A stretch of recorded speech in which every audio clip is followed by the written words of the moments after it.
welcome to the 35th edition of our 360-degree webinar series. In fact, at the IA, we've had a pretty intensive year over the last 10 months or so. And in fact, apart from our 360-degree webinars, we've also had the pleasure of hosting a webinar with our parent organization, the IOA.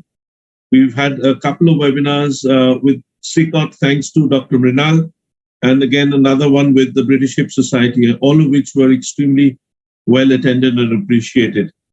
And at the very outset, I'd just like to announce that the last webinar under my presidency will be happening on the 5th of October on hip dislocations, which Dr. Anil Lumen has kindly consented to organize and moderate.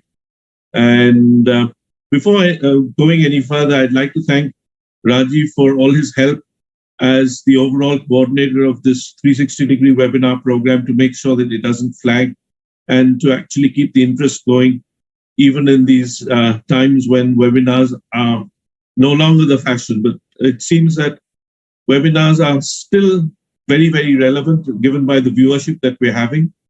And so without any further ado, I'll hand you over to Rajeev and then on to Deba, who is the Dr. Padhy, who is the moderator for this evening. So over to Rajeev and then to Deba. Thank you very much. Thanks, Ronen. Thanks, Deba, for convening this webinar. It's on a very interesting topic of revision total knee replacement focused on complications. And interestingly, Dr. Debabrata has ensured that this is only case-based. So all the cases will be presented. We'll be taking up the various difficult situations in a revision TKA. Dr. Deba will invite the first speaker. Deba, over to you, please. Thank you, Dr. Ronen, our president and coordinator of the webinar, Dr. Rajeev Sharma, for this opportunity. And this being a revision webinar, as you know that there is increase in primary needs and advent of these different government schemes. And the increase has become so much that almost 2.5 lakh primary TKRs are being done every year in the country. And the increase in primary has also caused an increase in different scenarios of revision. So with this, we started this webinar discussion, and we'll begin first with our president, Dr. Ronen Roy, speaking on revision, the principles and the nutshell. Over to Dr. Ronen, sir.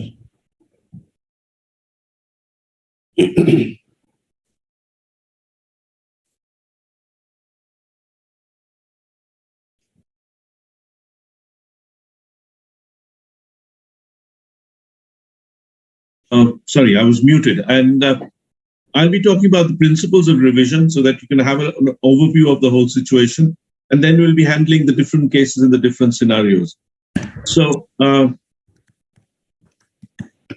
current failure mechanisms, as you see, unlike in the past, is mainly instability and aseptic loosening and malalignment, followed by infections. And polyethylene wear, which was common earlier, is now no longer the main cause of revision. But before embarking on revision replacements, it's important to understand what the cause of failure is. And the diagnosis of the cause is usually done by the history, the clinical assessment, and investigations on the patient. So it's important to take a detailed history. Was the knee ever right from the time of the operation? Was there a specific time when the pain started? Is it local or is it referred? Are there any other exacerbating factors in this particular patient? The type of knee replacement that was done, was the rehabilitation prolonged? Were there any problems with wound healing? And many other problems that might be associated with the operation or otherwise. And a very important factor is actually to assess what the patient's expectations are. I mean, sometimes you might find a patient who is moaning and groaning, you really can't find anything. And these are the ones that you should be particularly careful about handling. Coming to clinical examination, you look at the range of motion, the extensor mechanism, see if there's any lag or fixed flexion deformity, the tracking of the patella to see if there's any crepitus or clump, the stability of the joint itself, the axial rotatory, the weight bearing, and whether there's a sag because of laxity, and the condition of the overall skin, whether there's any signs of dystrophy, scars, local temperature if it's raised, any sinus which will make the diagnosis of the problem obvious, or any skin thickening which might also be present. And most importantly, as I mentioned, whether there's any dystrophic changes suggested by an erythema, shiny, thinned out skin. And the limb vascularity and neurological status is obviously of paramount importance. And serial clinical radiographs often help in making a diagnosis, and the usual standard AP lateral and skyline views, and it's important to compare them with the previous films. And remember, X-rays always tend to underestimate the bone loss. And over and above all, always exclude sepsis, because it's very difficult in the revision scenario if you're not prepared and you've opened the joint and pus comes pouring out. So before operating, medically optimize the patient as you would in a primary scenario. Have adequate reserves of time for OT, blood, bone, adequate varieties of implants available, and always have a plan before you start out. Don't just say, oh, I'm doing a revision tomorrow and jump into the OT, because then you'll really be jumping into problems. So the basic steps of a revision TKR is what we're going to be looking at throughout this evening. And we look at first the skin incision and the surgical exposure, removal of the components, bone loss assessment and management, balancing the gaps, and then finally choosing an implant. So let's first look at the skin incisions and exposure. By and large, mark your previous incisions. In general, use the lateralmost incision. Midline is usually the best if it is safe and possible. Raise full thickness flaps. Don't try and dissect anywhere in between. Avoid crossing scars at acute angles, especially less than 60 degrees, because that actually causes problems with the vascularity. And maintain at least a 7 centimeter bridge between incisions if you do have to bridge. Beware of wide scars with thin absent subcutaneous tissue, as we've already discussed, which suggests that the dermal plexus is damaged. And in complicated situations, it's always better to get your plastic surgery colleague involved in advance so that you don't actually run into problems. We all know there's options that are available for us. If you want to extend it through a normal medial parapatellar, you can use a quadriceps snip. If you have an extremely tight knee, as we'll be seeing later on this evening, a tibial tubercle osteotomy is something that is useful. A VUI plasty can be done in difficult scenarios, but again, unfortunately, this leads to thinning of the quadriceps and weakening of the quadriceps, and is best avoided if possible. And the femoral peel has also been described, which Rajeev has, I've gathered, on a number of cases with extremely good results. Coming to the removal of implants, the principles of implant removal are: you should try and preserve the bone as far as possible, limit the dissection to the implant cement interface and not the cement bone interface. And it's important that secure implants can be difficult to remove and requires patience. And always check with the manufacturer for implant-specific tools. First, you should try and remove the tibial implant, because removal in the insert gives you more space to work with. Then you use stacked osteotomes to lever the tibial component away from the bone. And the broadest osteotome is placed closest to the bone, and then gradually you stack up one above the other. And it's important to work on both the medial and lateral side simultaneously, so you don't cause any stress in the proximal tibia. And you must take care not to crush the underlying bone. Coming to the femoral implant, narrow osteotomes or saws can be used to work along the chamfer interfaces or in the narrow space between the fixation pegs of the distal interface. It's best to work from both the medial as well as the lateral side separately. And once the implant is interfaces are divided, the femoral component can usually be removed with a longitudinal force applied with a slap hammer. Removal of polyethylene components is relatively easy with a saw. Once you've had the implants removed, the next stage is to assess the bone loss and how you're going to manage it before you move on.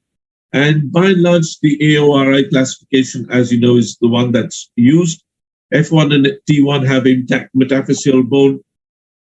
F2 and T2 have damaged metaphyseal bone, and F3, T3 have deficient metaphyseal bone.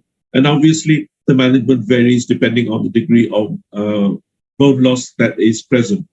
Small cavity defects can be filled with, if they're not peripheral, then you can fill them up with bone graft. Peripheral ones also, you can usually fill in with bone cement, or if it's more than 5 to 7 millimeters, you can actually use a screw.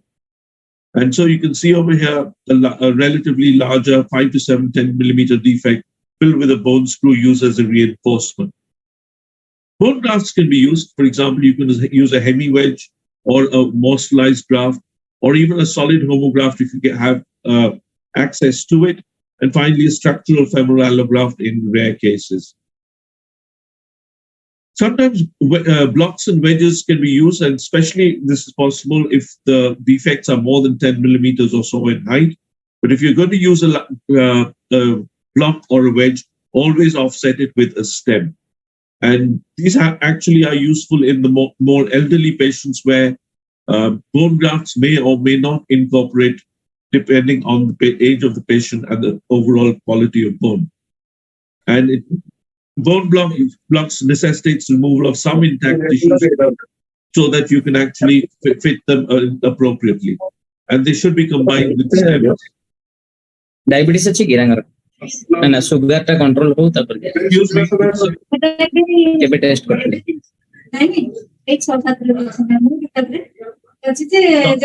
Dr. Rashmi Das, could you please mute your mic? Thank you. Thank you. So when you're using stems, cementless stems are usually preferred. An offset may be used to centralize a stem if required. Femoral stems tend to be longer unless there's a coexisting total hip replacement. Tibial stems tend to be shorter and thicker.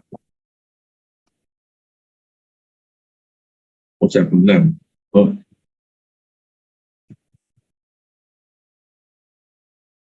And then nowadays, we have the luxury of metaphyseal sleeves as well as tantalum augments. And these can actually help us in filling larger metaphyseal defects. And you can fill it. The titanium metaphyseal sleeves can also be used for non-contained and irregular defects. And these can be combined again with stems. The key steps then, after you've managed the bone loss, is to start the reconstruction of the joint itself and balancing the gaps. So let us look at how we actually start. First, you need to establish the tibial platform. So the tibial surface comprises both the flexion and the extension gaps, and it's the natural point of starting reconstruction.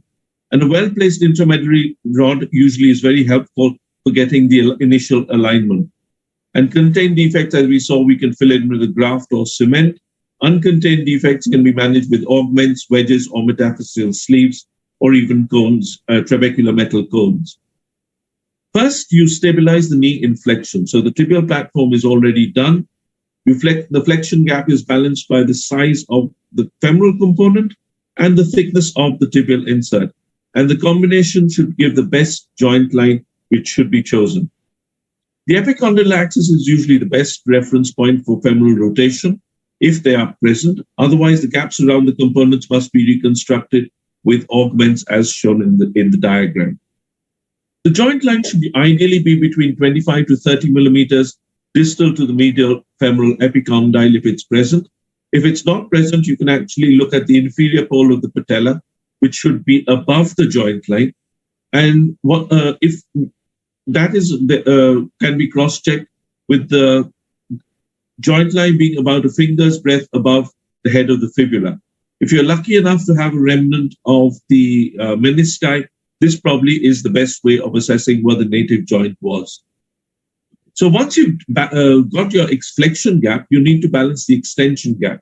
And the extension gap can be managed with augments, which can reduce the extension gap.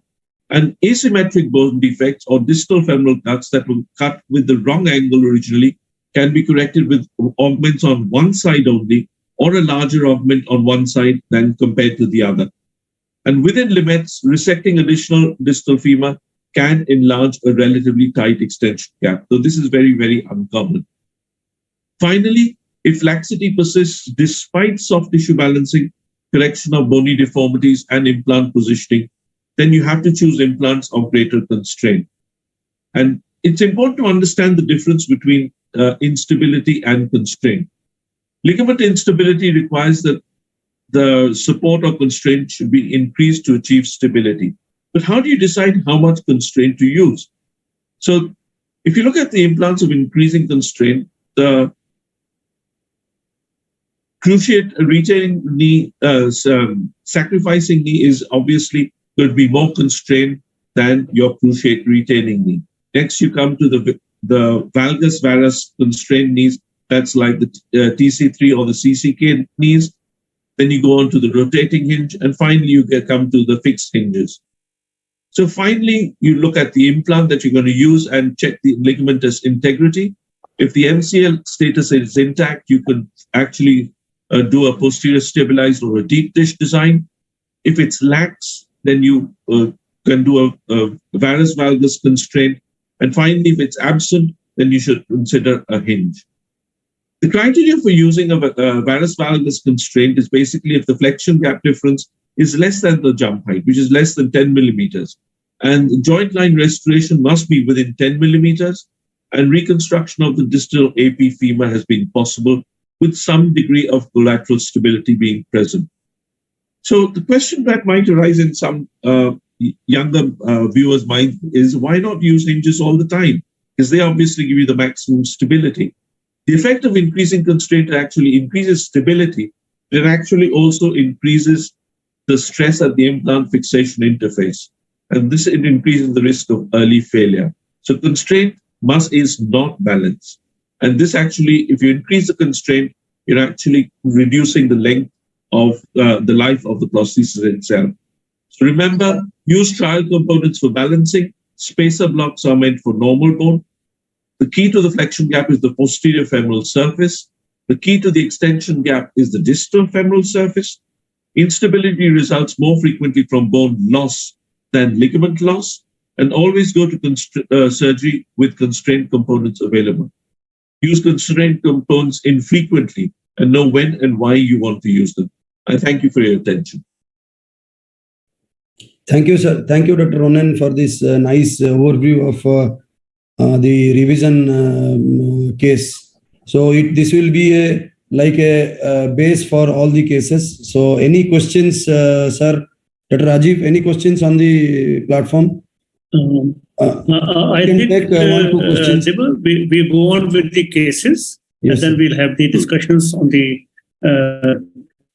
We'll take the discussion topic that. So we can take a few, one, two questions after each talk. Then if time permits, we can discuss later on after all the talks are over. I will request next Dr. Mrinal for presenting on the case of aseptic loosening. Over to Dr. Mrinal. Thank you, Deva. Thank you, IA, for the opportunity. Can you see me? Yes, no. Yeah. So I'll be presenting a case on aseptic loosening. Aseptic loosening is the second most commonest cause of revisions after infection. Earlier, it used to be pretty high and used to be the number one cause for revisions, but now it has come down because of the improvements in the poly. So why would knees fail if you don't balance them in mediolateral, soft tissues are not balanced, the gap balance in flexion and extension is not good, the bone resections are not in 90 degrees or in the proper positioning, the components are malpositioned, there is instability, there is malalignment. All of this puts additional stress onto the implants, the prosthesis and the poly wears, generating more wear particles. These wear particles, they activate the macrophages, the lymphocytes, and with their interaction, the osteoclastic activity increases, which leads to loosening and increased bone resorption, which later on leads to implant instability. So osteolysis and aseptic loosening are hand in hand. Initial osteolysis leads to loosening, which is called aseptic loosening because there is no infection involved. Usually the patient will present with the startup pain, recurrent effusions, and instability if they have aseptic loosening. Preoperative workup is always done to rule out infection because it is aseptic, so there is no sepsis to be involved in these kinds of loosenings. This ESR and CRP should be normal. If you have any doubt, do aspirate. The patient should be off antibiotics. Radiographs, obviously, they tell you about orthoscanograms, about the malalignment, and stress fuse about the instability. CT scans are sometimes helpful in delineating the bone defects, and Mars MRI can tell you about the early loosening. So this is the case of aseptic loosening. You can see, subtle lucences below the tibia on the left side, and the CT scans are not able to give us much, much details about the kind of defects we'll have. And see intraoperatively, huge femoral defect, huge tibial defects, which were managed, with sleeves. And this is a 5-year outcome of the same patient. But this is not the case I'm presenting. I'm presenting this patient, 74-year female, who had a BMI of 36, and the index surgery was done 8 years ago. And probably you can see the tibia going into varus collapse, which is commonly seen in such patients, and they come with pain, difficulty walking. ESR, CRP were normal, and no signs of infection were there. You can see that the tibia on the medial side is depressed. I have removed the tibial component, and you can see huge type 2A Anderson ORI defect on the medial tibial condyle. And that, that when the tissues are cleared, you see that the defects are even bigger than what you contemplate on the X-rays. I usually use sleeves to build up these defects. This is how I'm preparing for the sleeve, and the sleeve preparation was done in gradually grazing sizes. After that, I remove the femoral component. I sometimes use giggly saws and also, thin saw blades and osteotomes to remove the femoral component with minimal bone loss. The trial was done with the trial components, and these are the final components with the tibial sleeve, and a TC3 constrained implant was used. Now we need to restore the joint line. You can still see that there's a huge defect medially, but the lateral side, the tibial component is sitting on the tibia. So joint line restoration has already been discussed, and these are the 3-4 things which you can use: the medial epicondyle, the lateral epicondyle, tibial tuberosity, and also the residual meniscus. These are the final component placement, and flexion extension balancing is being done. And you can see the MBT tray and the rotating tibial insert. This is the final outcome of the patient. And you can see the range of motion at 3 months. The same patient at 2 years follow-up, and she is doing pretty fine. So aseptic loosening, usually you will have to build up the defects, take a good history so that you know that it's actually not infection and asepsis. Preoperative workup must include X-ray, CT scans, and infection rule out. You need to build up bone defects using, augments, sleeves, and some people also use cones. Must restore the joint line so that you have a good biomechanics and patellofemoral tracking. Must achieve a balanced flexion extension gap. You will always need to increase the level of constraint one level up, like from a PS to a valgus varus constraint, or to a hinge. And then you might get a balanced, stable implant for longevity. Thank you. So that was the case and the final outcome. Thank you. Thank you, Mrinal, for the nice and crisp presentation. So any questions in the chat box? If there is nothing, one question just which comes to in aseptic loosening, what you should do to rule out if infection is there or not. When you diagnose a case of aseptic loosening, what preoperative or intra-op, anything you do to rule out infection? I would usually go with the clinical examination. If the knee is quiescent or not, then the ESR, CRP, if they are within range, I would be, almost certain that this is aseptic. But if I have an out of doubt, I would do aspirate the joint and then rule out infection.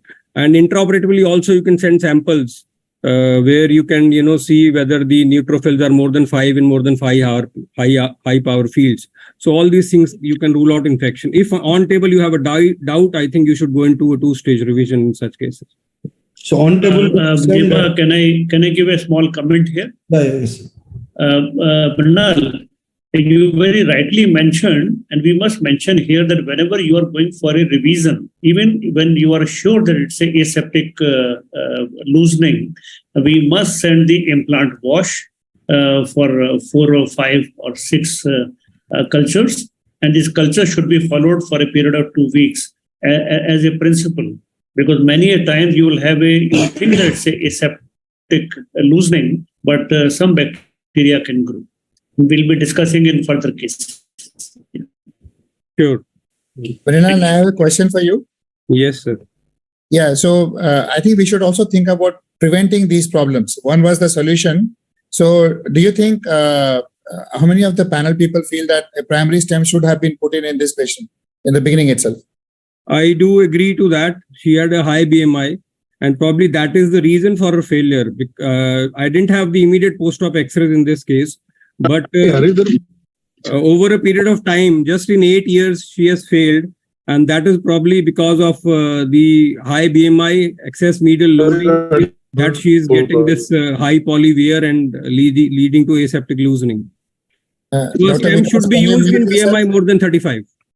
No, in fact, now the trend is to actually put in more cement as well into the holes, down the plug hole, so to speak. I mean, in the last couple of meetings that we've attended, in fact, Dr. Debabrata from Southampton has actually shown that a thicker use of a thicker mantle of cement on the tibial interface gives you much better pressurization, much better interlock.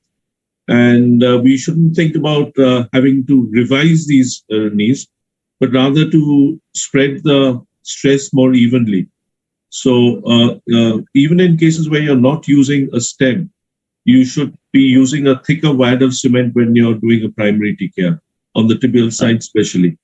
Yeah, very, very right, Ronen. It is like the way you are cementing a femoral stem. Similarly, you must cement the tibial stem. Very, very right comment, actually.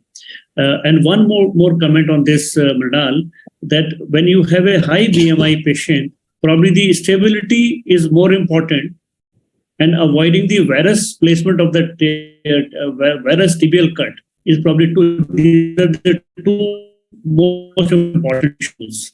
That the joint has to be stable, and tibial cut, you should avoid having the varus. So if we use a stem, which is an uncemented stem, it will automatically get you the neutral alignment of the tibia and also give additional support in the obese patient. So that is what is recommended. So I think in aseptic loosening also we should go for frozen tissue biopsy for knowing the neutrophil count, so that we definitely rule out infection before going for the. Yeah, that is what I told you. Intraoperatively, you should at least. That is. Deba, we can go for the next case. We'll go for the next case. If Dr. Subhranshu Mohanty has joined, if he's ready, we can go ahead with his talk on revision in infection. Dr. Subhranshu, are you ready? Subhranshu? Yes. Maybe we can take up the next one. Yeah. Then Dr. Pradeep. Dr. Pradeep, you can speak on your stiff knee revision. Okay. Can you see my slide now? Yeah. It's nice. Yes. Okay. Right. So what I'll be talking about is on stiff knees. And by definition, following TKR, actually anything that's less than 90 degree can be considered stiff. So I've got a very straightforward, nothing non-complicated case. The 65-year-old lady, 1 year post bilateral knee replacement done elsewhere. She's come to me because she's unhappy with her left knee, which has got a range of movement from 5 to 70. But because of that, she's not able to climb steps properly, manage slopes, or get up from sitting. So now, how do I manage this case? Like, do I do MUA? Do I do arthrolysis? Do I revise? If I revise, how do I revise this? These are the x-rays that he had. He's got a CR on the left knee, which is the one that's stiff. And he's got a PS on the right, which has also got a range of movement of about 90. So how do I go about doing this? First of all, we want to investigate and we want to see what could be the causes for the stiffness. Now, this particular patient had a reasonable range of movement according to the patient, and she was not really obese, and this is not a rheumatoid case. These are the usual preoperative causes. Then sometimes it might be a per-op case. So how do you investigate? Because you have no idea what has been done during the time of surgery. So, okay, we took this long limb, looked at X-ray, looked at the alignment, looks pretty okay. Joint line seems to be all right. Now, rotation. Rotation is actually a major cause for pain and limitations. So how do you assess that? So when you're assessing stiffness, you always need to take the CT scan, hip, knee, and ankle, specifically look at the hip, looking at both the tibial rotation and the femoral rotation. And in this case, everything seemed to be all right. The next thing, you look at the patella. Now, this particular patient's patella was not replaced, but patella overstuffing is a very common cause for stiffness, and that's something that you really need to assess again on the CT. Now, gap balancing, obviously, I couldn't sort of figure out whether they put in too big an insert or not. I'm not sure, but the sizing seemed okay on the lateral view. So basically, now we're looking at, what was the pain, post-op pain control probably was good is what the patient says. Says he had adequate physiotherapy. I did the CRP-SR. There was no effusion. So infection did not seem to be there. So it seemed to be like a case of idiopathic arthrofibrosis on the left knee. Now, how do I approach this? What should I do at this stage for this patient to improve this patient? Should I do arthrolysis? Should I do a revision? So looking at the literature, basically what they say is that if they come for the first 3 months, probably physiotherapy and MUA is probably the first thing that you need to do. The most important thing being actually pain relief following the surgery. And in fact, what they say is that arthroscopy and MUA probably give you with this almost the same results within the first 3 months. But after 3 months, MUA is probably not as good. You probably will need to do an arthrolysis. Now, arthrolysis now, okay, this is now 1 year down the line. Do I do it open? Do I do it arthroscopic? See, I thought the advantages of open is that, you can get a good access to the posterior part, change the liner if required, a lot of things there. But when you actually look at the literature, what it shows is that arthroscopic arthrolysis actually gives a much better range of movement following the arthrolysis. Even this series by Fitzsimmons, they too seem to say that open arthrolysis was not as impressive as the arthroscopic one. Probably stiffness following the surgery, second surgery is much more, but arthroscopic arthrolysis seems to be the way to go, at least in the initial stage.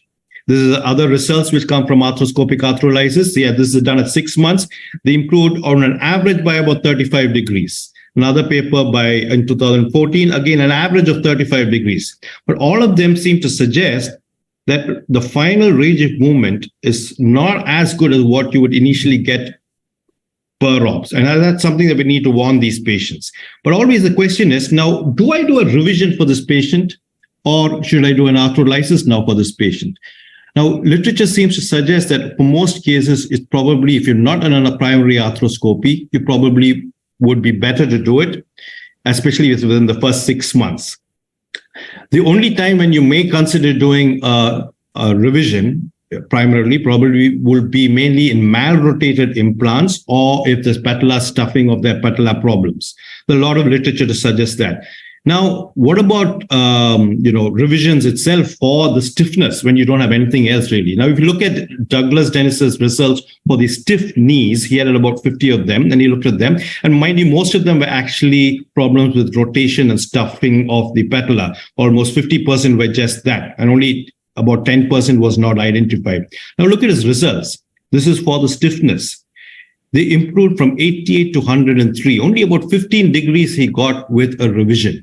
Most of these patients, by the way, had an arthrolysis by an arthroscopic procedure earlier. But even after the revision, that is all the range of movement that they got with a 28% complication rate. Doesn't look like revision is really providing you much of range of movement.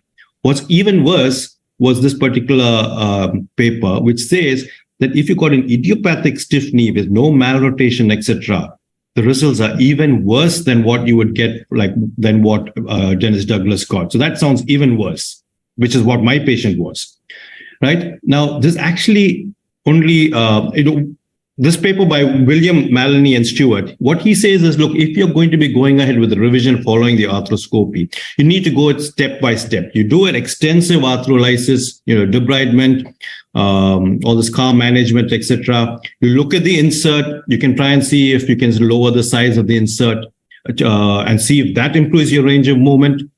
If necessary, like there's a lot of literature as to whether, you should just change your femoral insert, say from a CR to a PS, and try and see if that alone changes, or do you have to revise both components?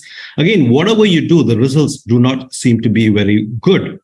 And in fact, this paper by Bellarmine, see, he is looking at the other extreme. He's not looking just as a single component revision. He's looking at a hinged knee versus a CCK revision. And he's looking at the outcome of these for a revision for a stiff knee. And what he showed is that it is the hinged knee which actually gives you probably a better result if you're doing it for a stiff knee. The stiff knee may be because of a malrotated implant or maybe because of arthropibrosis. But the thing is that it's a hinged knee which probably gives you a better result than a CCK. Probably because you can do a better debridement. There have been literature with, using lesser constraints, changing of inserts, etc., but all of them do not seem to be giving you good results. Now, coming back to my patient, what do I do for this patient? This patient's 1 year down the line, has got a limited range of movement. Do I do revision? Do I do an arthrolysis with arthroscopic?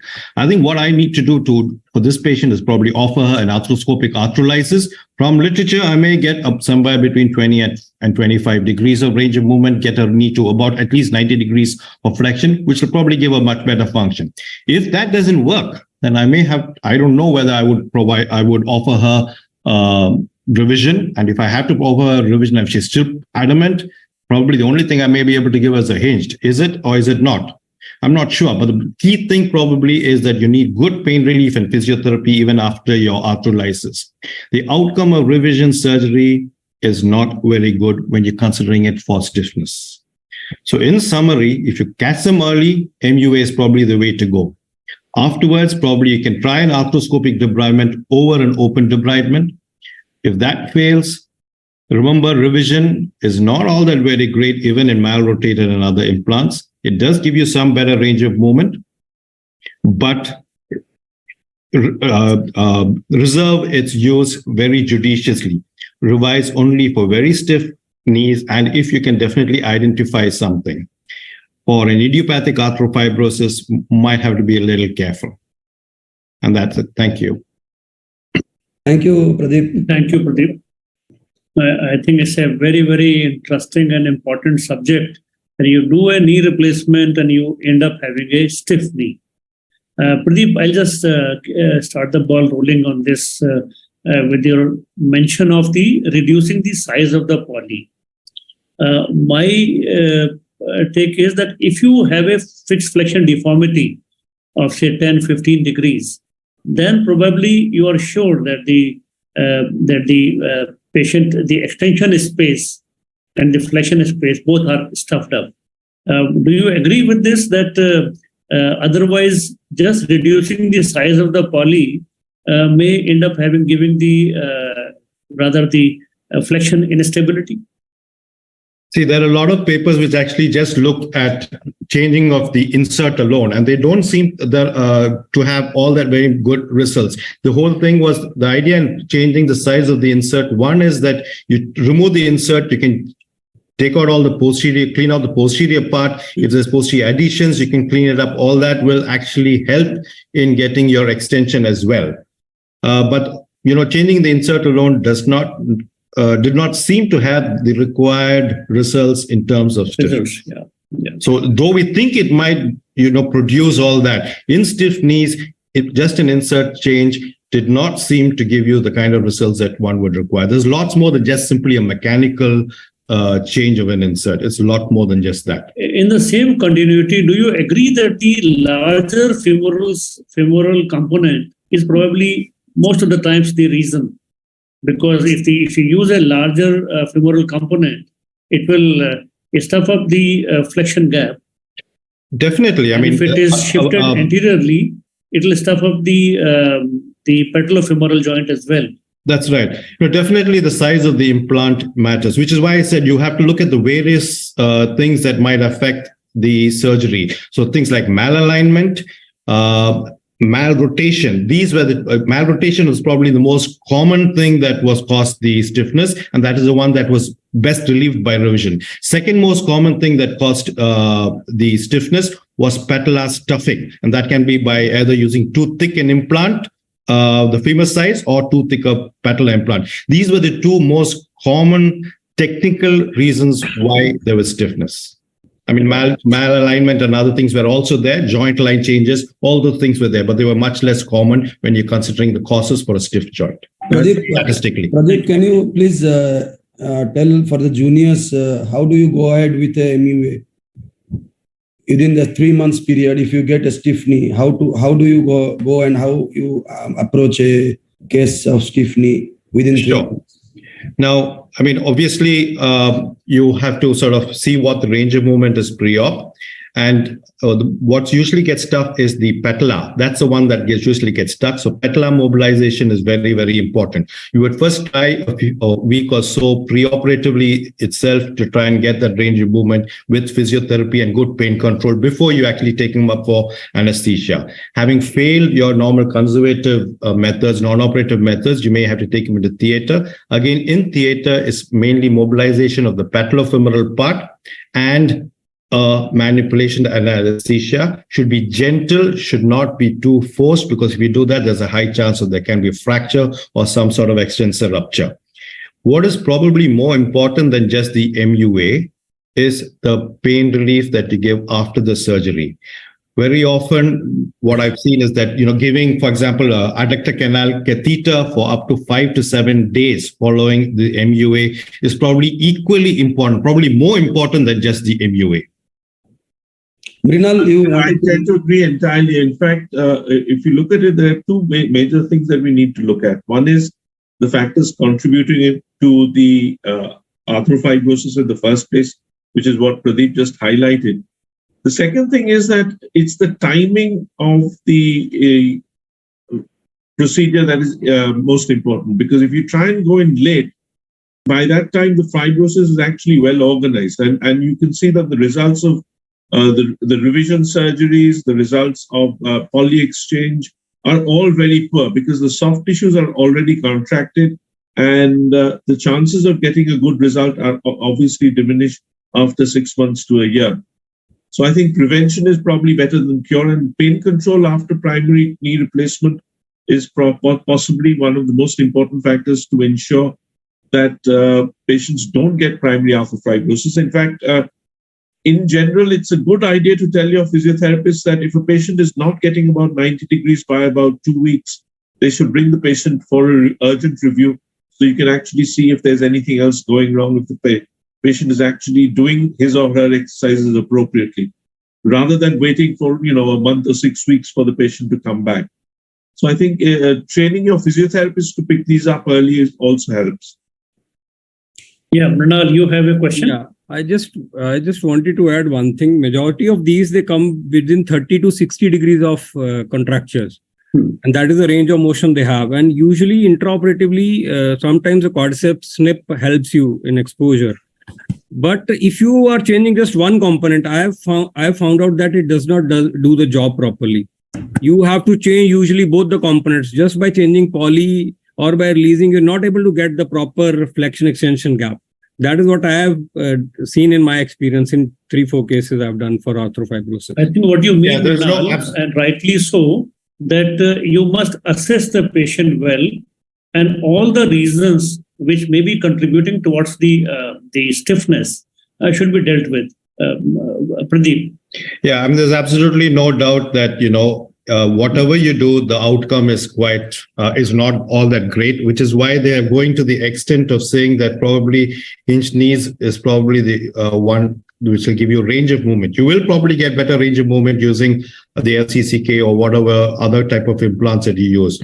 But always remember that revision surgery for a stiff knee for range of movement is not all that very great. Try and prevent it before it reaches that stage. Thank you, Pradeep. Very right. I think for the younger surgeons, the pain management is very important, right size of the femoral component, and ensuring that the flexion and extension gaps are not overstuffed.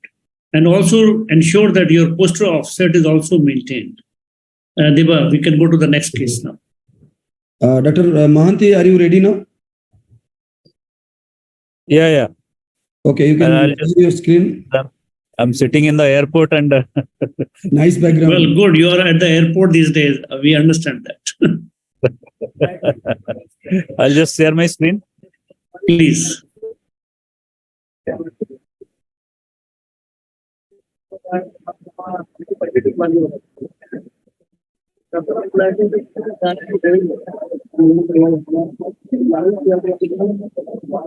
Am I audible and visible? Yes. Hello. Okay. So, good evening, dear friends. Thanks, Deva and Dr. Sharma and Dr. Ronen Roy for giving me this opportunity. So, I'll present a case of chronic infected dislocated TKR. So, here is my patient who is a 66-year-old female, a polyarticular rheumatoid, underwent bilateral stage total knee replacement in 1998. The left knee got infected in 2002, probably following some dental sepsis. Hence, a debridement was done in 2002, but patient collapsed during surgery. She could be revived, and this was some of the X-rays in 2010.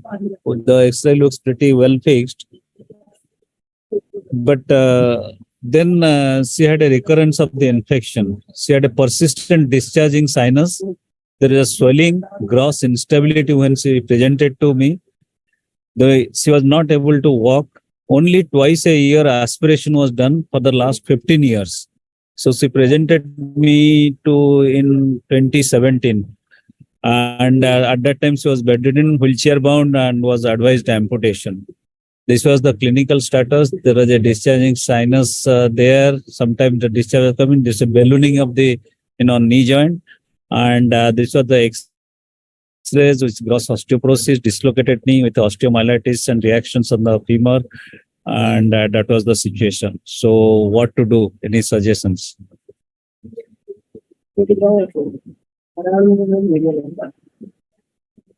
Anybody? Mrinal? Hello? Yeah, yes. They're able to hear you. Yes, I think, Shubhranshu, maybe you complete your case and then we have a discussion. Okay, no problem. So, I discussed with the patient and relatives. Since he was advised amputation, I told them that I'll take a trial, but I cannot guarantee you. On the table, I may require amputation as well. So I took a took a consent for amputation, because lest it may get while taking out the implants, everything. Suppose it gets comminuted, everything, and you don't have anything such as osteoporotic bone. So I took a consent for amputation, and I told I'll try to take it out and put a cement spacer. Now, I decided to put a monoblock spacer, because monoblock spacers are indicated when the knee is grossly unstable, and number two, when there is a severe gap, maybe more than 3 to 4 centimeter gap, if it is present between tibia and femoral surfaces, then monoblock spacer is indicated. So this is how I took out the implant. This was a lot of cement was there in the implant. This was the earlier type of, I think Medica striker, Medica prosthesis. That time it was used very commonly in 1998. And after taking it out, then I prepared 2 cement dowels like this. This is using 5cc syringes. He has got a wide canal because of osteoporosis. And so in order to give stability to that monoblock spacers, I prepared two 5cc syringes, cut the ends, and put K-wires inside and put antibiotic impregnated cement inside. Then I cut both the syringes, and these are the 2 dowels were ready for insertion inside the intramedullary canal. I also used the stimulant, granules there. So I put intramedullary stimulant inside the femur, inside the tibia, and then these 2 dowels, one on the femoral side, one on the tibial side, keeping these K-wires projected like that. Then gave traction. And this is a gel foam which has been put posteriorly in order to protect the soft tissue structures, the neurovascular bundles which are there posteriorly. Then mixed another 3 packets of cement and filled the canal as well as the around that, to give stability to that, and held it in that thing in position. That is how the post-operative X-ray looks like. There is intramedullary stimulant as well as the cement dowels along with a static spacer. Some stimulant was put on the posterior aspect of the joint as well. Then immediately post-operative period, I could make the patient stand. She has got deformed feet as well as the hands, so it was difficult to mobilize because she was immobilized for such a long period of around 15 years. So the reported disadvantage of a monoblock spacer is there is restriction of joint motion during the interim period. There is severe adhesions of the suprapatellar recesses as well as the parapatellar gutters. So while doing a second stage, there's a possibility that you have to do a lot of release because you're unable to create the parapatellar gutters. There is shortening of the quadriceps tendon because knee remains in extension. And 60% of patients, they have got either tibial or femoral bone loss. That is what is reported in the literature, because when the patient starts to walk, there will be a lot of bone loss may be encountered. So this is the literature shows what are the antibiotics to be added. Tobra, Vanco, Genta, these are the antibiotics can be added. We prefer to add vancomycin 4 grams plus gentamicin in pre-mixed, 40 gram palaka cement. I add 4 grams of vancomycin. This calcium sulfate pellets, we put it in intramedullary. This is, of course, another patient, not the same patient. This is how the calcium sulfate pellets can be introduced into the intramedullary canal. That takes care of the intramedullary infection. And normally, 10 gram of this calcium sulfate pellets are, stimulant. We add 1 gram of vancomycin and gentamicin 80 milligrams. But they recommend you can put around 200 up to 240 milligrams of gentamicin and 2 grams of vancomycin in 10 grams of this calcium sulfate cement pellets. But be careful not to put in the superficial structure, superficial to the quadriceps tendon, because that may lead to sterile discharge during the post-operative period. And of course, that heals with dressing, but that always confuses with the recurrence of the infection. So always put the calcium sulfate pellets in the inside the intramedullary canal, in the suprapatellar pouch, and in the parapatellar gutters. So the patient was mobilized afterwards. And now this is almost, I think, 6 years follow-up of this patient. Those are the X-ray, but entirely the sinus, everything has healed. She's able to do active SLR to a certain extent like this, and she's mobilized with a knee brace like this. Of course, these are the special kind of footwears which has been designed for her because she's a rheumatoid lady. But though ESR CRP is normal, I put her on a long-term antibiotic prophylaxis for about 2 years after the surgery orally. And later on, I stopped the antibiotics. But the cement spacers are holding well, and she's reluctant to undergo a second stage surgery. And she's being mobilized with that, working with a walker and attending social functions as well. The reinfection rate, which Mark Emerson has described in the literature, the reinfection rate depends more on the time elapsed rather than the surgical techniques. So if you see the 4 years, 6 years, 7 years reinfection rate, the 12 years reinfection rate is almost 30% in a static spacer. That is what they have shown. I acknowledge Dr. Sanjay Agarwal and Dr. Pachure for sending me this case. Happiness has come back to the family and for me the satisfaction. Thank you very much for a patient hearing. And hereby I again, put for my humble request for all the members of the IOA who are present here for their support in my endeavor for the Vice President election of Indian Orthopaedic Association, which will be online in November this year. And please extend your kind support. Thank you for a patient hearing. Now we can discuss about the case. Thank you, Shubhranshu. The one thing, Shubhranshu, that is very, very interesting in this case is that she is a case of bilateral total knee replacement. Yeah. One knee is badly infected, so much so that you had considered even the level of amputation. Yeah. While the other knee remained non-infected. Right. And that is quite a few cases that we see that one knee is infected, so it is not necessary that the other knee will also necessarily be infected if one is infected. But whenever that's one very important observation. But one must remember that if one knee is infected, suppose the other knee you have not done, would you like to do the other knee before addressing the infected knee? I would not. No, in a I would first treat the already infected knee, infected then joint. go with the. So what Shubhranshu, you are asking is that one knee is infected under treatment for infection. Should you go for the second knee surgery? Yeah. That's what is your question. Knee suppose arthritic and it requires a knee replacement. Right. I have faced this in a situation many Ronen, times. you like to answer this? Answer what? Sorry? Shubhranshu's question that one knee is infected, patient is having arthritis on the other knee. Would you simultaneously operate the second knee also? I'd be very conservative to be very worried. I'd be worried. Because, I mean, if there's a flare and bacteremia at any time, you're going to put the second knee at risk as well. So I wouldn't like to operate in a patient who has a pre-existing infection. No. Any differing opinion amongst the panel, Mrinal? No, I am not differing with the opinion.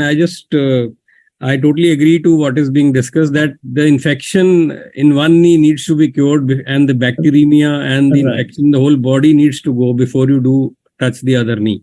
That should be Rakesh? No, Rajiv, in this case, I'm generally quite aggressive, but not in this case. Here, the infection has to be settled because by the time you do debridement, you throw a lot of bacteria. Uttam and Pradeep, would you agree with what Ronen has said? Yeah, I mean, when you're worried about even a urinary tract infection or a dental infection before you do a TKR, why would you not be worried about an infected TKR? So I think, Shubhranshu, here, all of us are of the same opinion that in such a case, you better treat the infection first. And I think you gave a very right message to the younger surgeons. Just yesterday I saw a patient who was, of course, a hip infection, not a knee infection. It's a chronic hip infection. And his other hip is very much arthritic, avascular necrosis, and he was insisting me that first get this other hip done because the infected hip is not very painful. But I think the message is that one should never do the other hip and lest it may get infected. So one should always address the problematic or infected side first before addressing the other hip. Yeah, Uttam, you wanted to tell something? Deva, then last answer from Uttam, and then we go on to the next case. I just want one question to the Dr. Mohanty. Sir, for a long term, the cement spacer will look, it will be act as a foreign body reaction. Yeah, true. Now, so it's a 5-6 year now. I think you had some. Huh? Yeah. So it will act as a foreign body now, and it will again, in fact, either it has to be replaced and it will be arthrodesis. It is the best treatment, or it to be the revision stem or revision surgery. I mean. Yeah, I agree with you. I have already suggested them that you should go ahead with the second stage and keeping again the chance of infection high. But the family is not agreeing, neither the patient nor the family are agreeing. Yeah, we understand when patient has undergone so much. They are regularly following up for their knee, but they are not agreeing for second session. Deva, we go on to the next case. We'll go ahead. One more point will be that static spacer, as sir was mentioned from literature, should be avoided as much as possible. More of these modular things will be needed. So we'll go ahead. The next talk will be by Dr. Rakesh Rajput. He will be speaking on revision in extensor mechanism rupture, his case-based presentation. There is a question in the audience that Dr. Anupam Srivastava, the maximum limit to keep spacers. This varies from surgeon to surgeon. Can we have a little discussion on this? Shubhranshu, we can have it at the end of the session. Okay, I keep for about 6 weeks to 8 weeks maximum. Then go ahead with the second stage, or else I revise the spacer. Right. Thank you. Thank you, Shubhranshu. Shall we go ahead, Rajiv? Yes, sir, please. Yeah, so I'm going to present what I feel is an interesting case. I'm sure others have also gone through this. The consensus is like, if you know beforehand that you don't have an extensor mechanism, would anybody do a revision TKR? Just for a raise of hands, or anybody from the panel. Would you do if you know beforehand? No. So, One yeah. of the contraindications. If a patient has got a patelectomy, for example, Yeah. no, not patelectomy, extensor mechanism, either disruption or absence. Not patelectomy. Patelectomy is not, No, I think my answer don't have is the that first the mechanism has to be reconstructed Yeah. before planning the replacement. in If such a there case. is no extensor mechanism, it needs to be arthodesed and not replaced. yeah. So that's our general consensus. So in that view, I think this is a bit interesting. So this is how I got this patient. She's a 62-year-old presenting with increasing pain and swelling in her left knee. She's had a bilateral TKA done 4 years back. The left knee never felt right to her, but she was managing. But for last 4 months, I think it's become unmanageable now. And she's been going to her previous surgeon, who kept on what happens, So they went on going on and on and on, but she never got better. She is diabetic. She's hypothyroid, hypertensive, and borderline CKD. It's not like terrible creatinine, but she is like 1.6 creatinine. So when we got her, like the knee was swollen, warm, diffusely tender, and she's again a stiff knee. So we can discuss that issues also. CRP high, ESR high, aspirate, nothing grown. So, everything pointing towards an infection, no sinus, but that's her presenting X-ray. Unfortunately, all her previous X-rays has been taken up by insurance, so we don't have any. And in interim period, she had gone away for 2 years, so no X-rays were done. So this is how she presents, and I think if you look at the X-ray, I think you can see the whole failing tibial component. It has tilted. The medial side, there is almost overhang now, and she's done a periprosthetic fracture on the tibial side also. There is bone loss happening on the femoral side also. You can see like the femoral component loosening up. So you get a patient like this where you now have a septic loosening. So how do we go about this? Standard fashion, I won't go about. So here we have done everything what needs to be done, and we put an articulating spacer. We have bypassed that small area of periprosthetic fracture also with the spacers, and we let her mobilize and all that. It's only when she presented to us so she took a bit while to actually get her CRP down. It wasn't down in 6 weeks itself, but in about 2 months' time, it was down. So there was this question being asked as to how much you should wait before you change. And I think actually the longer you wait, it's better. And the longer period it's CRP and all that remains good. But as long as what you put in is actually functioning, you shouldn't see bone necrosis happening or the spaces coming loose. If they are functioning fine, I think it's better to wait. In fact, as long as you want. So here we are now about 2 months time, but the patient here in this case is very desperate to get a second stage done. So here we sort of see this point still here. So we go in, we start sort of, revising on her exposure. We realize that, a lot of her tibial tuberosity is now actually missing. But there was a small fiber of attachment of the patellar tendon just on the lateral aspect. So we went ahead, did all our preparations. We had to use an offset, TBI in this one.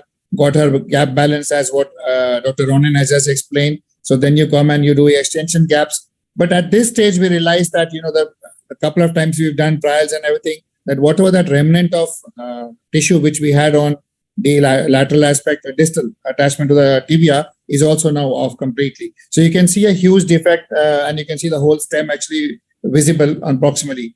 I have this knacky feeling of doing every time Shyam pictures. I always do at least one shot Shyam pictures to make sure I don't have any more periprosthetic cracks around here. You can see the whole cement being fixed, and we have used the raised platform also. As Dr. Ronen was saying, that you need to lift your tibia up. So if you're not using the cones or sleeves, you need to use the added extra stem so that you bring up and use lesser of a poly. So here you see the defect which is happening, and you can now see that we are stuck. We don't have a patellar tendon at all. So what do? We do have a tendon, remnant of it, but we don't have any bone to actually reattach it back. So, you get hold of one of your colleagues who's a very good soft tissue surgeon, and you start getting your grafts in. So here we've taken a semitendinosus. We have taken the gracilis also a small sliver of quadriceps, and use and fiber tape. So all those 4 things were used because it is not easy to replace the patellar tendon just by hamstring. So you need to actually supplement a lot more. Ideally, in an ideal world, if you know from beforehand, I think you can get hold of now cadaveric grafts, the patellar grafts, or even Achilles tendon, which you can actually reverse and put it here. But if you're on table, you're stuck like this, or a partial ruptures you have, this is a bailout technique for you. So with a lot of trepidation, I use suture anchors, and I think you can just see the final preparations being done here, and that's being the whole tightening of these anchors. I'll just show you the post-op exercise. If you see the lateral view, we've actually used anchors to tie up and bring this whole stuff on the middle aspect. Otherwise, there was just no way to reattach this tendon there.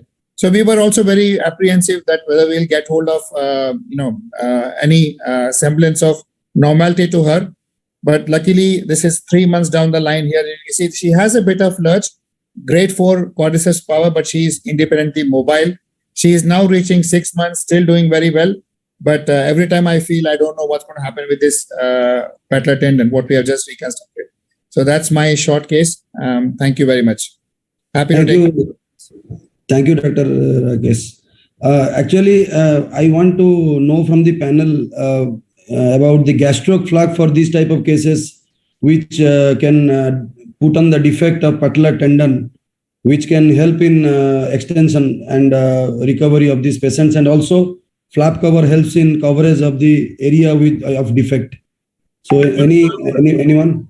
But Deba, before you go ahead, I'd like to just suggest, Rakesh, in retrospect, when you did the first stage of the revision, would you have done a TTO to try and preserve the patellar tendon during the first stage? That is one thing that, I mean, would you have done something differently is the question.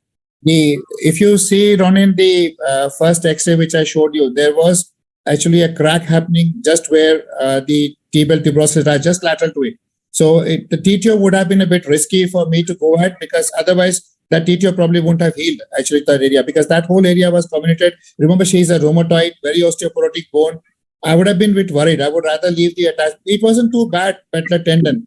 Some of it was missing even in the primary surgery, because we had to debride that bone from infection. But there was enough patellar tendon not to worry so much. It's only when we came back for the revision that we realized that it's now missing. Rakesh, in continuation with what Deba has asked, when you close this wound, were you able to have a good closure? Rajeev, apart from because gastrocnemius flap does help you in giving a good coverage to the implant. I agree.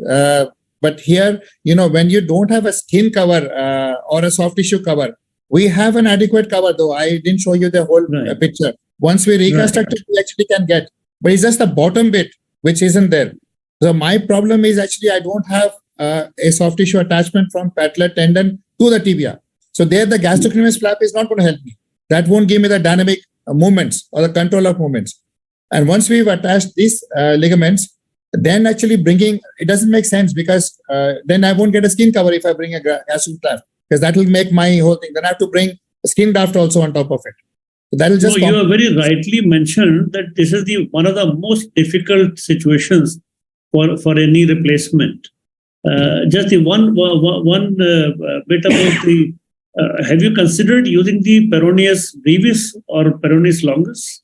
Yeah, so if you're that also could be a good alternative. Absolutely. So because we have 4 things here, you see, we have semitendinosus, we have gracilis, a quadriceps tendon, and the fiber tape. So if I did not have semitendinosus and gracilis, maybe the peroneus would have been the next option. And a question Can I just add something? Question is that whether you will go for a hinge knee in this kind of cases. Is hinge knee is an indication for extensor mechanism deficiency, or you go for a routine, your constant knee, TC3 or LCCK? So I think if your patellar tendon is deficient, then the rotating hinge also going to be difficult. Then you might have to think about fixed hinges. But that will have other problems with it. So we realized this, when at the time when we had already almost fixed the components. It's just the final trial when we were doing the whole, whatever little remnant of the patellar tendon was, that disappeared. Till that time, I had in my mind that I have to reconstruct this tendon a bit more. But the whole final shot, the whole thing disappeared. Okay, last question from Mrinal. Any experience of the panel on using hernia mesh or artificial ligaments or grafts, or maybe allograft, patellar tendon allografts? Any experience anyone has? Yeah, can I just say something? I think, this is a case of patellar tendon rupture, really speaking. And for that, very often there are remnants of tissue there. It's not like it's just left open there.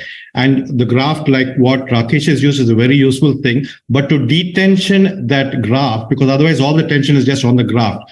To detension it, you have two options. One is to use the SS wire, through the patella and through the tibial tuberosity to detension it while the graft sort of takes place. The other thing is to use fiber tape instead of the SS wire, which is what is nowadays being used. So they do not have to go back for another surgery to remove the SS wire.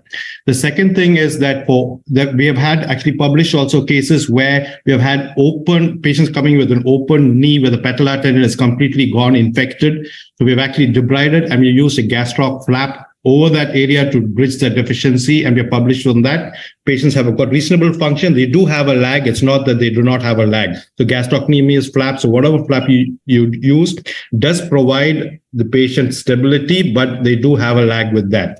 As far as the LARs are concerned, yes, LARs are available. I don't know whether they're available here in India, have used them, but they also the same thing can be used also for the quadriceps tendon ruptures. The same, it's almost like a Dacron sheet almost, which you sort of screw on to both ends. It comes as a sheet and you can fold it over and you can put it in both ends and you can keep it. So that's, I'm not sure it's available here. Yeah, you can use the hernia mesh, just roll it 2-3 times and it becomes like tape. I mean, there are commercially available LARS meshes specifically for this particular purpose.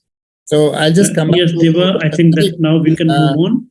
Raj, I just need to answer what Pradeep has just mentioned. So when you are revising for an infected TKR, I think you need to limit the amount of foreign materials you're going to actually put in there. So that you need to think, because you are never very sure about getting rid of your infection. Never very sure. Right. Well, all those meds are okay if you're doing aseptic revisions or just absolutely agree. Never do it with an infected one. This is only for non-infected ones that you use the mesh. Very right. I think this is going to be a new area where I think we need to look at this patellar tendon. What I was saying is that if you face a problem like this, don't be very disheartened. There are ways to come across. And I think this is not my first case. This is my second case, actually. I've got another one like this, which is also doing pretty well. So I'm now thinking that it's not a contraindication anymore, which we all said that there's a contraindication. It is not a contraindication anymore. There are ways to overcome it. Thank you. We have got a few cases and even the quadriceps rupture is not so uncommon as we think about. Yes, Deba, we can go on. Yeah, we can go ahead. I will request There's a question that when you started the knee mobilization, knee bending in the chat box. Yeah, so first 1 week we only allowed 30-degree bend. And so we slowly increased as time went. But it was not like I just kept her in a sprint and no bending. So we allowed, when we saw on the table when actually the thing was getting stretched. So first 30 degrees, 45 degrees were fine, but we still didn't allow 45. We allowed only 30. And after as 3 weeks, 4 weeks went by, we kept on increasing the knee bending. So we got about 98 in the end. Thank you, Rakesh. Dr. Rajiv, you can go ahead with your presentation. Which one you want, Deba? The breakage one. Right. Which is...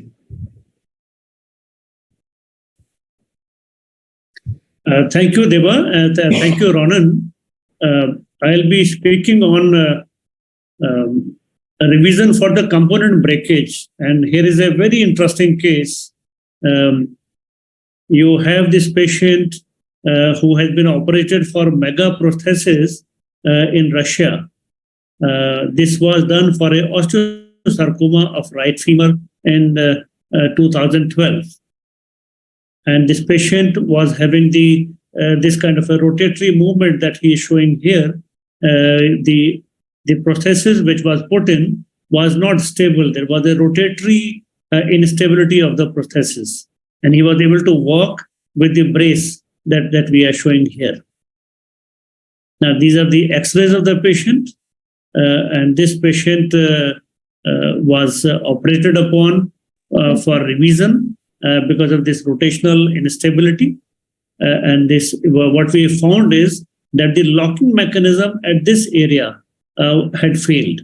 So this was a broken mechanism, locking mechanism of this implant, and this was one of the implant which they are using for the younger patients, which will allow the lengthening simultaneously as the age advances.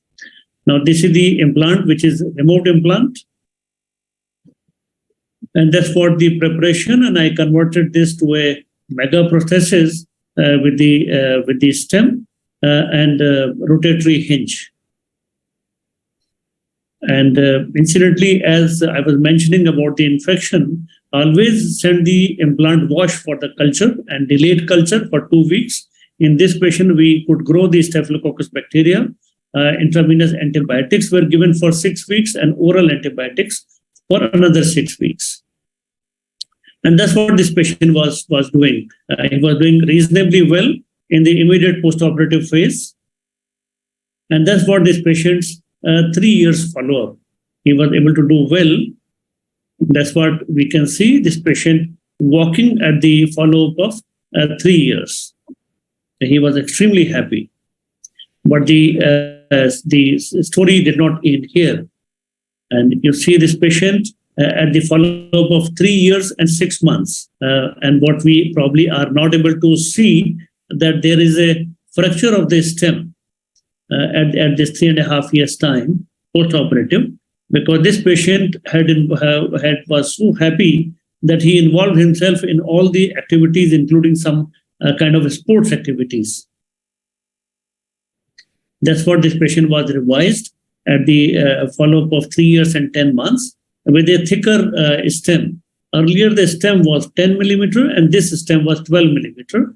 And we had used the prophylactic cerclage wire so that while reaming, this does not come out.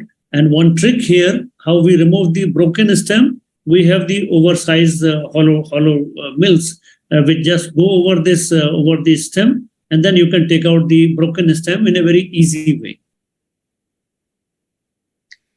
And that's for this patient. We can see at the long follow-up of, I think, 6 years or 7 years, where he was able to move on and do his carry on his life in an easy way. And we can see that this boy has grown up much more, but you can never be sure about these patients that they will have you will have to keep them in the follow-up and close follow-up. And what we see this patient at a follow-up in 2023, and if we see carefully, we can see that the locking mechanism is failing in this. And this patient is yet to be operated for this. We have shown here with the arrow that this locking mechanism is giving a problem, and this patient is having the hyperextension. So this patient is still preoperative for his third breakage of the stem. Thank you so much. Thank you. One question, that this diagnosis was osteosarcoma, generally a very poor prognosis type of This cancer. is the diagnosis from the Russian hospital. Sorry? This is the diagnosis from the Russian hospital. We had no histopathology sample. We just had the biopsy report. So we'll have to trust it that this was. Yeah. I understand your point that osteosarcomas are usually not having this much of lifespan. Yeah. There is a high chance of recurrence in these reconstruction cases of osteosarcoma. Right. But so far, patient has not shown any signs of recurrence of any kind of a cancer. Rajeev, there is a question that any special technique to take out this cement? Yes. What we do, Pradeep, it was you who asked the question?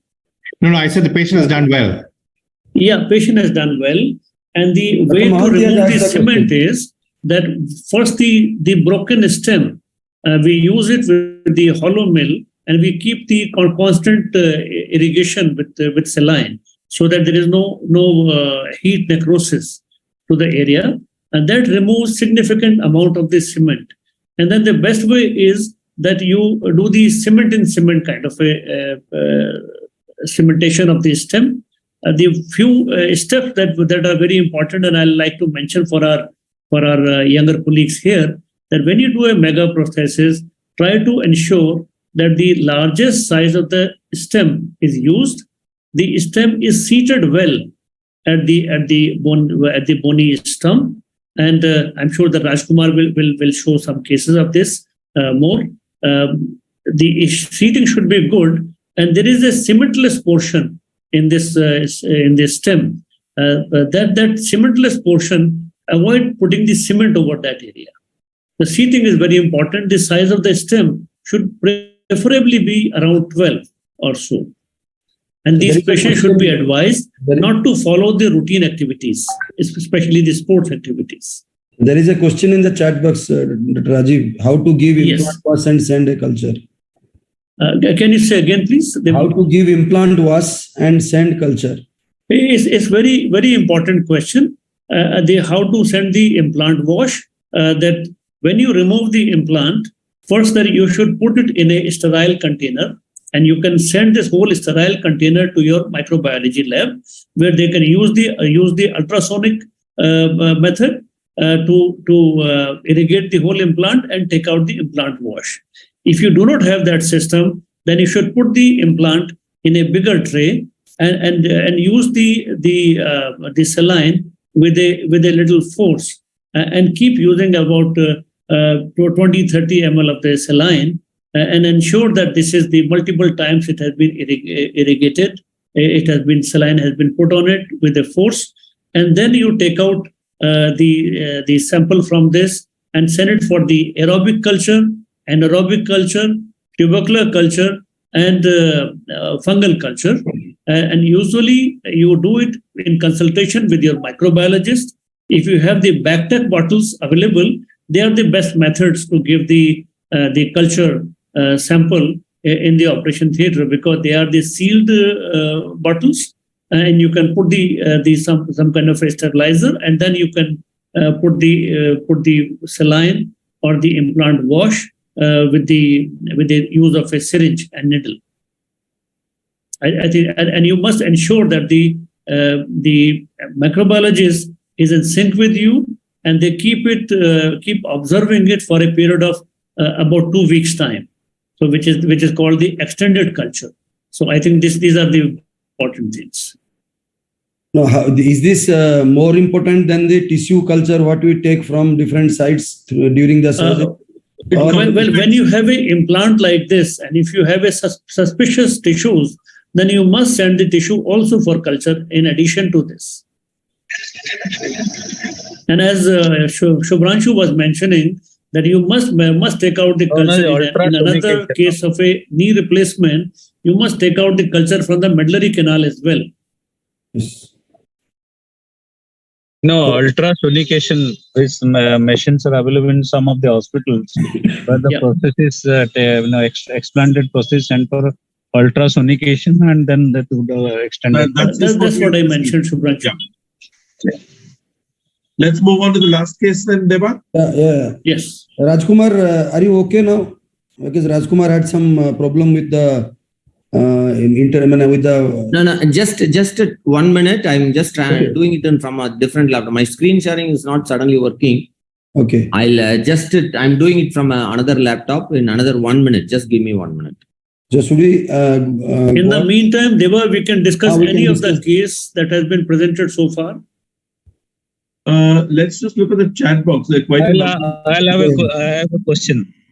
How many of you are using BioFire, this which has come into now for the diagnosis of infection? I'm using Shubhranshu. It's very expensive.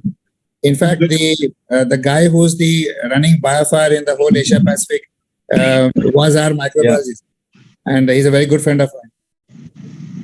Actually, I have just started using it, and I think this is useful because in Delhi, the Lal pathology is having it. So that probably is a easier. We have it here in Max. Sir, this is Ramneek. Yeah. We have it hi, Ramneek. Yeah, good to see you. Right. So we Please, have Ramneek, it here in Max. answer us. Actually, we have it here in Max with us, and I've been using it now for more than a year. And I am telling you, I am not very happy with it. Yeah. I have Ramneek, this is just a add-on method. The thing is, even the cases which we have had positive, when we have sent cultures from inside the wound. And those cases which are confirmed positives, the biofires in the OPDs which were sent, they always came out as negative. I have yet to get a positive on a biofire in the last 1 year that I've been doing it. And my microbiologist is actually aware of it. And he is in talks with us. So we are actually in the process of probably discontinuing sending biofire now. Okay. Yeah, I think you're right that this is just an add-on method. It cannot be the only method reliable. In many meetings, Dr. Mrinal, there is a question for you: how to decide between wedge or sleeve in aseptic loosening? This is very broad question. So it depends upon the defect, how you classify that. What is your philosophy? You want to use cones, you want to use a sleeve. There are some systems which would not have sleeves or cones available, where you might have to use only wedges, like and probably the central part is little thicker, where you have to cement that. So I think it depends upon the defect and the system you're using. Yeah, the message. Very right, Mrinal. I think regarding the sleeves, it is important that if the bone is very osteoporotic, if you have a large defect and financially it is possible to use the costlier implant, that sleeves are a good option. But as you rightly mentioned, there are other methods also available. There's also a question about wedges. I mean, by and large, wedges should be restricted to patients who have a relatively shorter life expectancy, to be very honest. Yes. And because you actually end up sacrificing more bone. And it's in patients who actually have osteoporotic bone and you're worried that any graft is unlikely to take. But with the availability of cones and metaphyseal sleeves, I think wedges are gradually falling out of fashion. And if you have to use a wedge, step wedge is always better than an oblique wedge. Augments would be more useful towards the femoral side. Absolutely, not on the tibial side. So wedges should be avoided as far as possible is the thing which we should be giving. I think the better answer will be that the sleeves are a better, provide the better stability. In revision, you need zone 2 fixation, which can be provided with sleeves or cones and not with wedges. So they will just fill up the defect. They will not give you stability. So you need sleeves or cones and long stems. But Mrinal, I think we can use sleeves only when we are operating for aseptic conditions. Cones are more better when we are revising for a septic situation in the second stage. No, I think your philosophy is different. If you're doing second stage, your infection is already cured, No, but still, what the literature says is that if you're revising... We'll go ahead. I think Dr. Rajkumar has prepared his computer. So, Dr. Rajkumar, we'll go ahead with your talk. Can you hear Deba? Yeah. Yes, Rajkumar. Good evening to all. Thanks, Dr. Deba, Dr. Rajeev, and Dr. Ronen for this meeting and invitation. This topic actually now this is the last topic which is going to get finished with the tumor processes. Revision TKR with the tumor processes. The reason behind this topic is whenever we do a revision, as we all discussed in detail about all the complex cases, we do revisions. Majority of the time we do revisions with our regular constraint processes, but there are some instances where we might need to look at hinged as a backup, but still there are some indications where we may not use a hinged processes. We need the furthermore tumor processes. So to start with, in my case, this is a patient, a 74-year-old male. He's a doctor by profession, bilateral totally done 3 years back outside hospital. The surgeon did it in a staged procedure. I think in 1 month's time gap, he has done both the right side and left side. And this is the post-operative X-ray. And 4 years post-totally replacement presented to me with loosening of the processes. And it was very obvious that the process is loose, and then the patient had a lot of swelling, pain in the knee, walking, and the blood parameters obviously was showing that the patient is having infection and anemic also. So all parameters towards septic loosening. So no other option. We have to remove the implants, do a 2-stage procedure. That was the plan. I explained to him in detail. And then I went ahead This was the picture. Huge synovium inside, lot of huge synovium, a lot of hypertrophy, fluid. So once everything was debrided, it took a lot of time, and it was the huge thigh was, and the whole knee was very huge. So I had to spend a lot of time in debriding the soft tissue more than the bone and the implant. So after this intraoperative, all these tissues was sent. I don't know, everything came as negative, no growth. All the multiple cultures, extended cultures, fungus, tuberculosis, gene expert, everything came as negative and no growth. So obviously he was treated, and you can see that apart from the joint cement spacer, I had to put a lot of cement into the suprapatellar region because such an extensive dead space was there. And the patient itself was tall and big. Apart from that, the huge synovium which was excised created a lot of space. So to avoid all unnecessary collections post-operatively, I had to put a lot of cement anteriorly in the suprapatellar region. And the patient was recovering well. And all the pathology report, everything was negative. And treated with IV antibiotics, discussed with the infectious disease specialist, and then treated with IV. But unfortunately, the patient hemoglobin was never picking up. Even after a month and two, his CRP was slowly coming down. But still his hemoglobin is like from 8.9, again it went to 8.5. Then I was wondering, and then he came with a huge swelling in the knee at the 2 months of follow-up with a lot of fluid inside collection. And then patient was slowly telling that he was very comfortable. So he was walking with the cement spacer with the walker, but putting full weight, and he was walking, and he was tall and big also. Then I took an X-ray and then found out this. But patient was not having not much of pain or anything, no obvious fall, but he was walking full weight bearing. So the bone all crumbled like this, but with the cement spacer inside, it got hitched into the cement spacer, and he was walking with that, not much of pain, but a lot of bleeding inside slowly, hematoma, huge collection. So that was one reason for his hemoglobin drop. Then I had to aspirate that huge collection. So much of hematoma was there, aspirated, then gave him blood, stabilized him. And this fluid was sent for culture sensitivity, and it all came as negative. Then the ESR also, CRP also, infection markers also came down. And then slowly he was returning back to his stability of hemodynamics. And then I planned for the revision TKR. And once I opened inside, you can see that there is not much of any condyles left at all. So over the period of time, in the 2 months time, he started walking. It was all crumbled. The whole bone, the condyles all disappeared almost.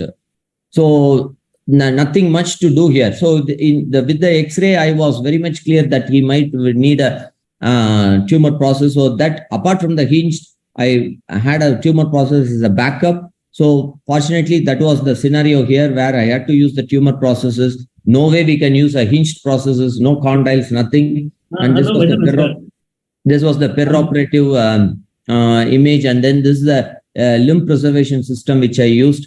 And then it is a post-operative period, 1 year follow-up. Now the patient is doing well.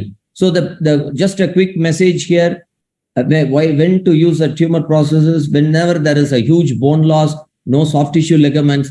The main issue is we think of doing a hinge process, but for a hinge, you need some amount of metaphyseal bone. Whenever there is not much of metaphyseal bone, particularly in periprosthetic fractures, whenever there is a periprosthetic fracture after a total knee, the bone crumbles so quickly and it all disappears. So very, very careful. We have to look at it and then have a tumor process as a backup in these kind of major revision scenarios. So a rotating hinged tumor process in a severe bone loss, which is not amenable for a hinged condyle fixation, should be the process of choice. Thank you. Thank you, Dr. Rajkumar, for this nice presentation. How long should be the femoral stem in these prosthesis, in these mega prosthesis? So actually, we don't have much of options available in these kind of processes because they have only limited lengths, because we are taking around the minimal bone removal is around 80 mm. So you cannot have too much of longer stem also, and you cannot have a shorter. So this is the smallest length available in a cemented tumor process which I have used. So if you want to build up with that, then you have to add the metal spacers in between the junction. So we cannot keep adding the length to get your joint length. So you have to add metal spacers every time you want to get the more the bone resection you have to do up, then you have to keep adding the metal augments like space topic. Deva, we can discuss that question which was asked. How long to wait for the second stage? That's a very, very important subject actually. How long to wait before, what are the antibiotic holidays? That's what many people have asked. Actually, the question was how far after the first stage, how long we have to wait with the antibiotic cement spacer. So I think it should be 6 weeks to 8 weeks as usual. There is no specified actually guidelines in the literature. Some surgeons prefer 2 weeks, some surgeons prefer 4 weeks, some surgeons do 6 weeks. Everybody, surgeon have got their own, protocol. What I follow is a 6 weeks of antibiotics, 6 weeks of antibiotic holidays, so about 3 months. Then you go ahead with the second stage, depending upon the, if there's a downward trend of ESR CRP, then go ahead with the second stage. Yeah, and important is that in a healthy individual, if you are doing the revision for infection, and first stage, you are very comfortable that you have eradicated the infection parameters are within the normal range, then you do not need to give the additional antibiotic for a long time. And this is not so in the cases where you are giving the antibiotic suppression in certain susceptible individuals, the older population, rheumatoid patients, or diabetic patients. I think that's one important point that younger surgeons should remember. So, Subhranshu, I wanted to ask you, so 6 weeks antibiotic free period, at let's say 4 weeks after you've stopped antibiotics, your CRP is normal.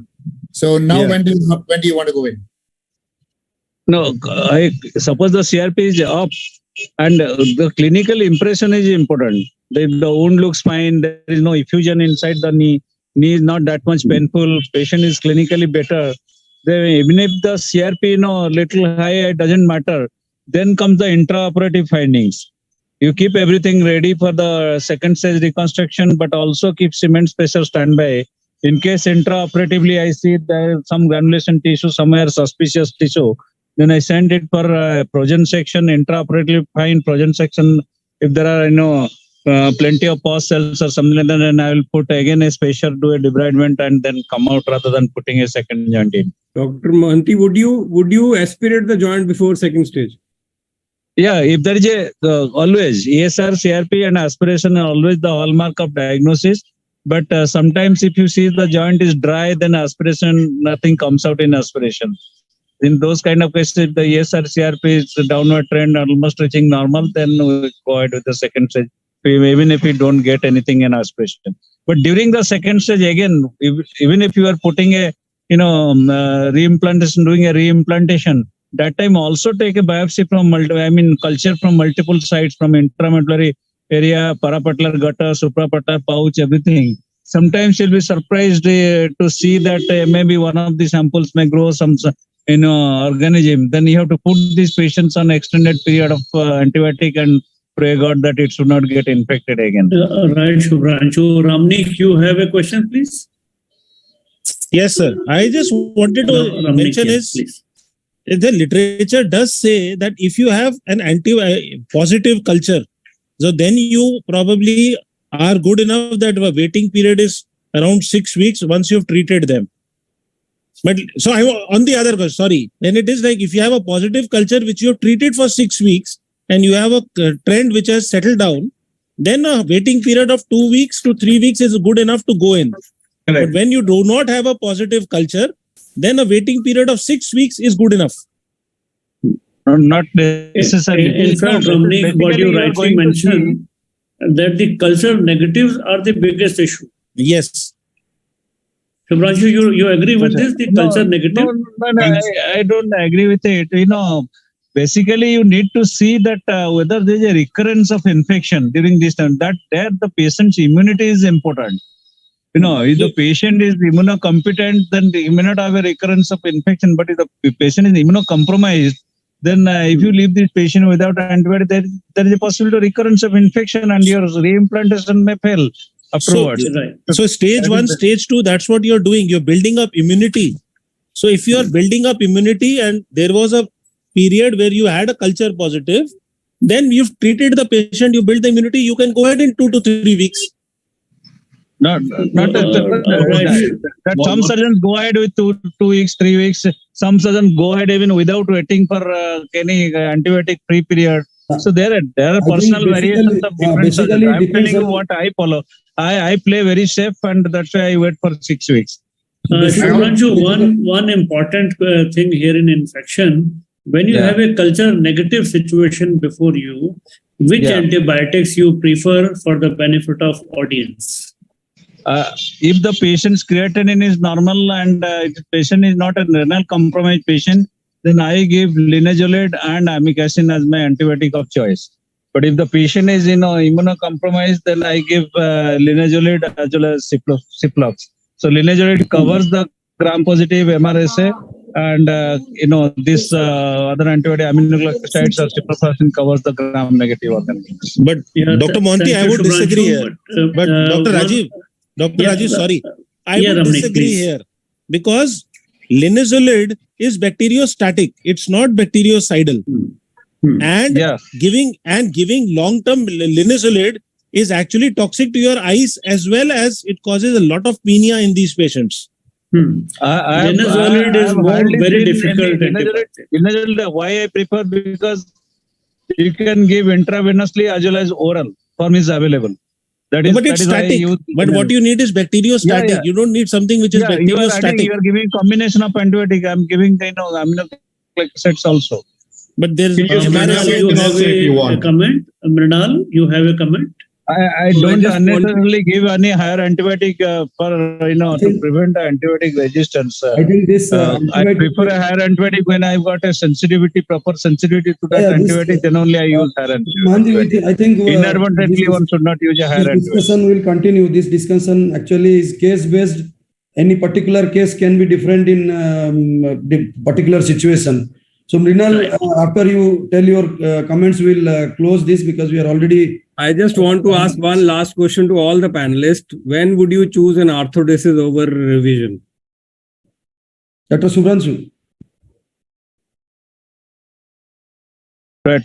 For me, twice revised. If it fails, I will prefer a arthrodesis. The problem is that by that time, the lot of bone stock is gone. So it is difficult to achieve a bone-to-bone arthrodesis. If bone stock is available, then I would prefer a bone-to-bone arthrodesis using a long intramedullary nail, or else I will prefer to put those cam titan arthrodesis kind of nail, which is very expensive, but it provides immediate stability, and it is really I'm happy with. The other place would be in patients who've got extensor mechanism failure. Yeah, I think there are several factors that come into play. Finances is very important. Patient's immunity is also very important.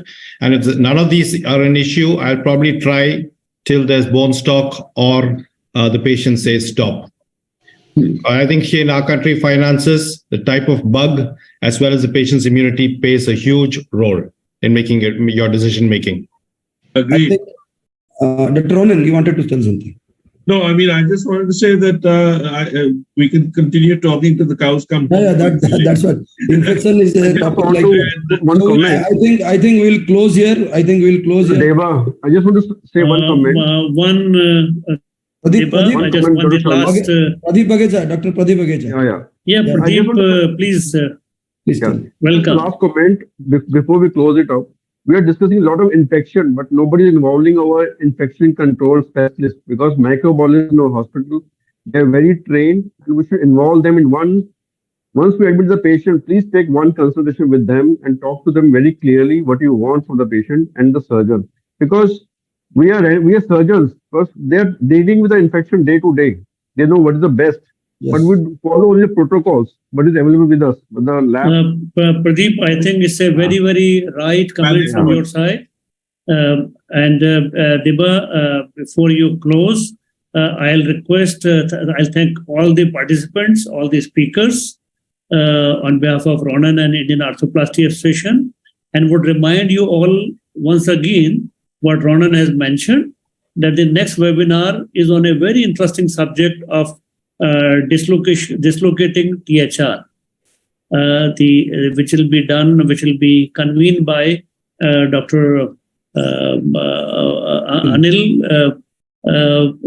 from Vellore, Anil Uman from Vellore, and this will be please put it in your diary on a Thursday at 7:30 p.m.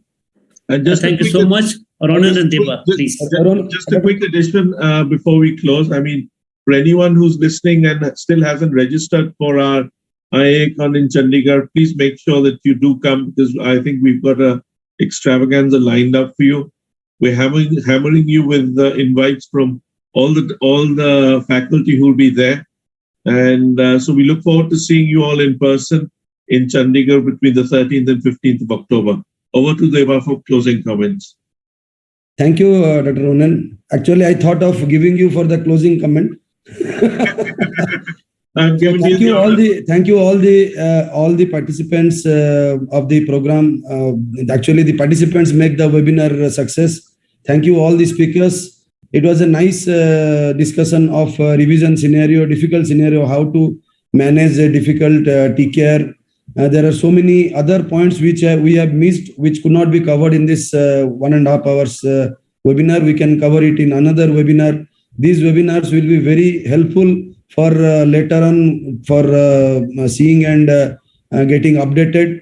So these are very important, and we should continue this one. I think some closing remarks from the president is needed here.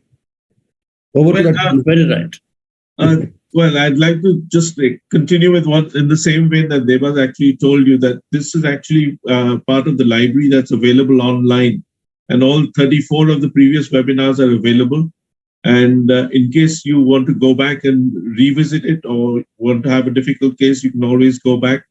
And in fact, a lot of us on the faculty also often do this to just see what we're dealing with, and if we can pick up some pointers from all our eminent colleagues. So pass it on to your friends, and make sure that the IA 360-degree webinars stay healthy. And we look forward to seeing you again on the 5th of October. I thank you all for joining this evening. Thank you, and see you in Chandigarh. Thank you. Thank you, everyone. Thank you, sir. Rajeev, can we stop recording? We'll be stopping the live recording now.